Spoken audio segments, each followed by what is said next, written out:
नमस्कार, लज्जत जेवणाची या चॅनलवर आपले स्वागत आहे. मैत्रिणींनो, आज आहे आषाढी एकादशी. त्यासाठी तुम्हा सर्वांना शुभेच्छा. तसंच तुम्हाला हे वर्ष सुख समृद्धीचे जावे हीच पांडुरंगाचरणी प्रार्थना.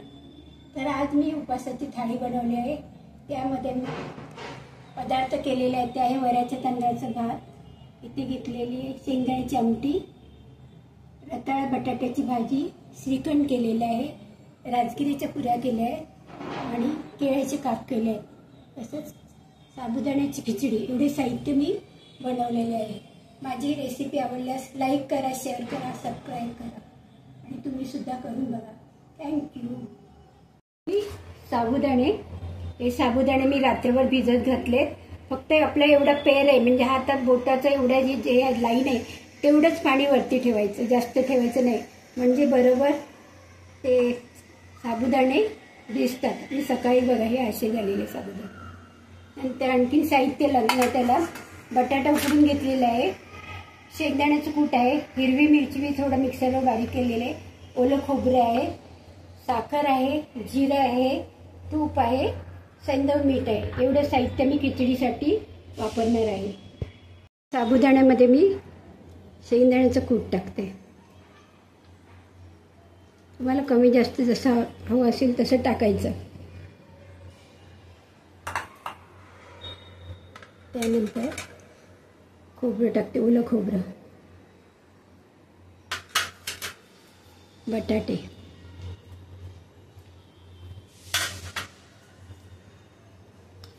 थोडी टेस्टसाठी साखर,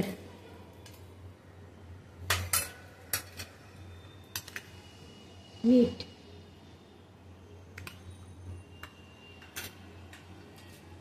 ते सगळं मिक्स करायचं.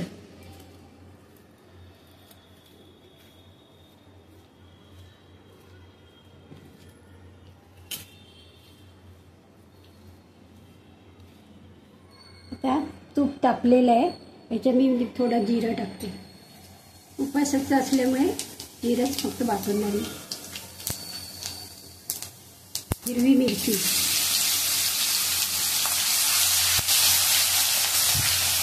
गॅस स्लो ठेवायचा.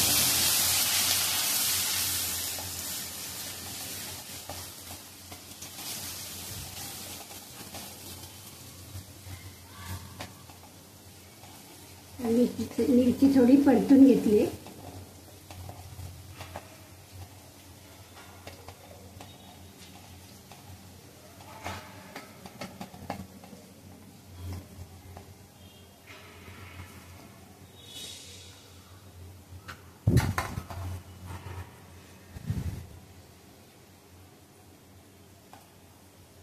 आता टाकूया आपण हे साबुदाणे.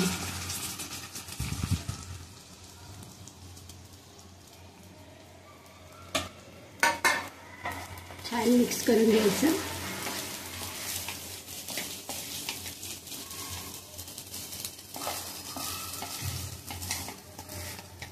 गॅस स्लो ठेवायचा, पाहिजे ते खाली तवा ठेवायचा, म्हणजे आपली खिचडी करपणार नाही. कढई खाली तवा ठेवायचा आणि गॅस स्लो ठेवायचा.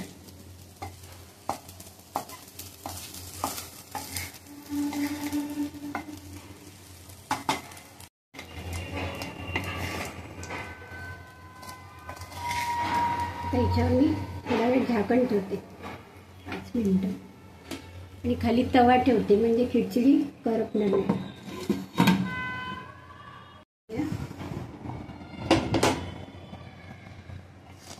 खिचडी तयार झालेली आहे. थोडी वेळ आणखी वापरते. त्याच्यात सगळं टाकून झालेलं आहे. थोडा वेळ आणखी ठेवूया.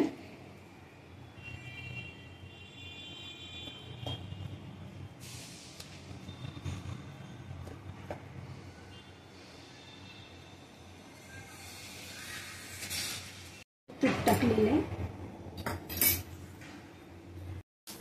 जिरं टाकते, गॅस बारीक करते, गॅस बंदच करते, आपली फोडणी करते. मी जेवढं तिखट पाहिजे तेवढं मिरची टाकायचं.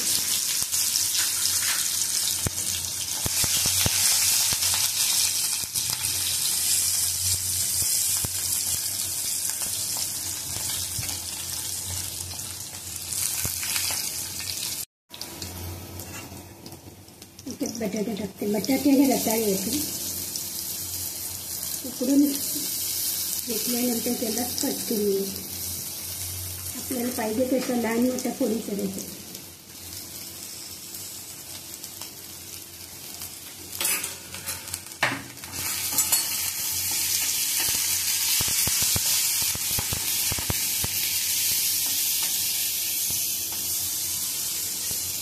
शेंगदाण्याचं कूट टाकतो.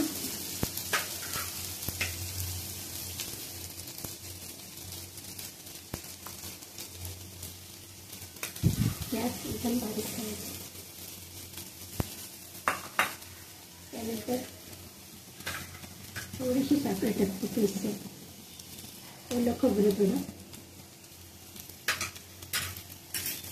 थोडंसं संध्या मीठ आहे.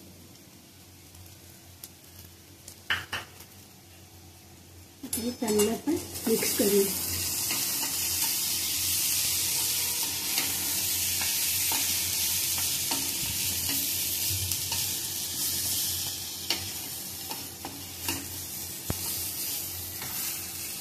थोडी वाफ आणायची म्हणजे आपली भाजी तयार होईल.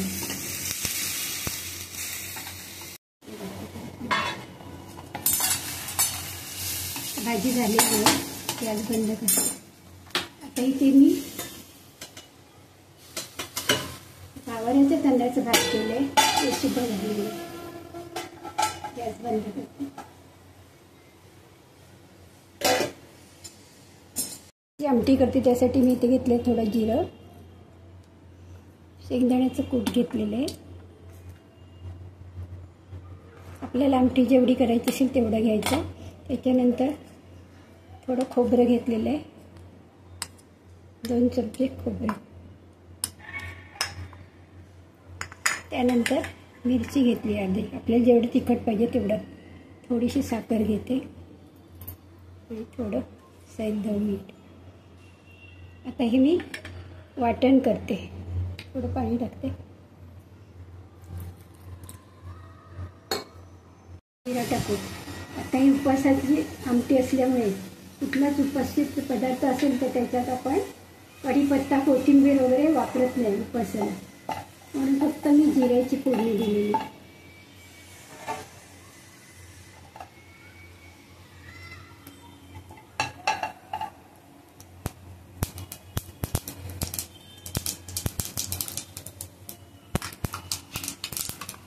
हे आपण जे वाटण केलेलं आहे ते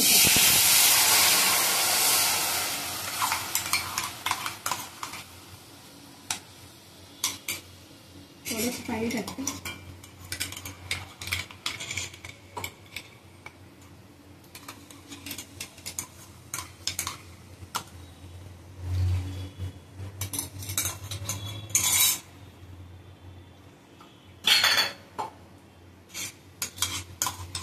याच्यात सर्व टाकलेलं आहे. मीठ वगैरे सगळं. आता छान उकळी येऊ द्यायची आहे ना.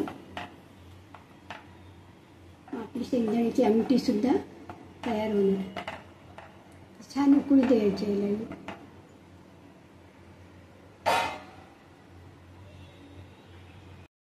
घरीच चक्क तयार केले. त्याच्यात आम्ही श्रीखंड बनवणार आहे.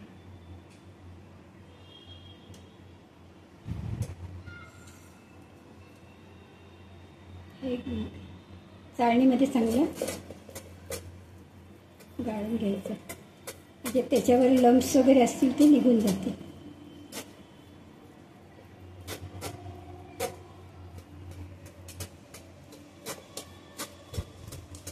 त्याच्यामध्ये मी केसर टाकणार, पिठी साखर आणि ड्रायफ्रूट.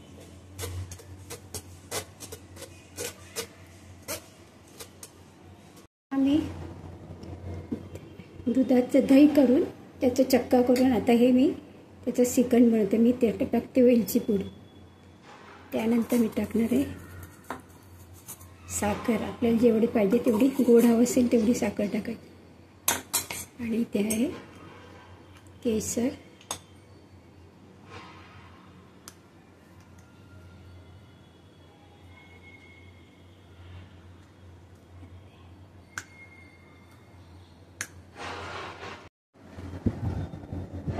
थोडं केसर टाकलेलं आहे आणि ड्रायफ्रूट कट करून ठेवलेलं आहे ते सुद्धा टाक.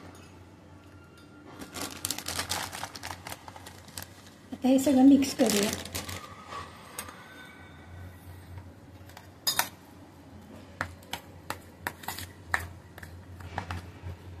जेवढा गोड हवा असेल तेवढंच मी साखर टाकायची.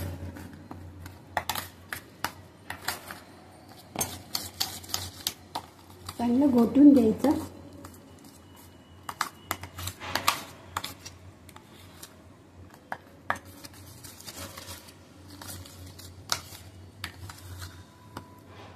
त्याचं पीठ घेतलेलं आहे. त्याच्यात फक्त थोडंसं मीठ टाकलं आहे आणि थोडं तूप टाकलं आहे. तूप थोडंसं टाकलं आणि ह्याच्या मी पुऱ्या करणार आहे.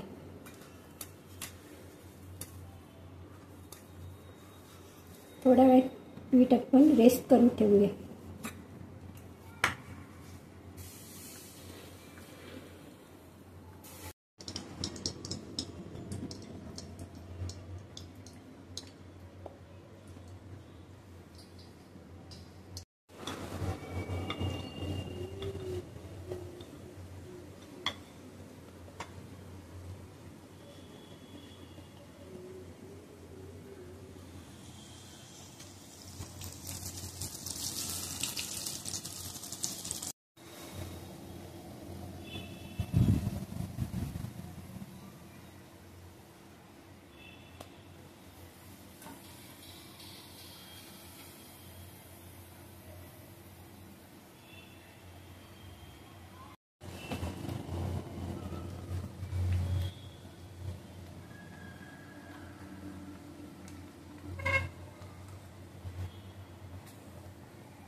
केलेले केळ्याचे काप त्याला फक्त मी लाल मिरची पावडर आणि कंद मीठ लावलं आहे आणि भाजलेला जिरा पावडर.